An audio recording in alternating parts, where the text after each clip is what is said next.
Rich family. बाबु तिमी 10 minute लुगा किन्दैन नि बाबा म त लुगा नकिन् किन नकिने छोरा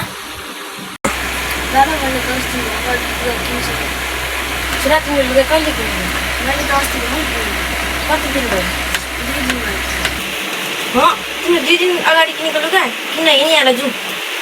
दुःख नगर्नु बाबा मैले अस्ति नै किनिसकेँ होइन जानुपर्छ हिँड्न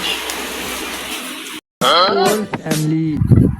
ड्याडी दसैँ आइसक्यो लुगा किन्नु न के निस्रे अस्ति नै भएर किन्दैन तपाईँले अस्ति पनि त्यस्तै भनेको थियो यसपालिको दसैँमा त चाहियो के निस्रे मलाई यो बत्ती र यो फ्यानको बिल तिर्न पठाएको छैन अनि तँलाई नयाँ लुगा किनिदिनु प्लिज बाबा मलाई किनिदिनुहोस् न क्या तँलाई यत्रो लुगा किनिदियो के यत्रो यहाँ हावा छिर्ने लुगा यत्रो नयाँ प्यान्ट त तँलाई के चाहियो भन्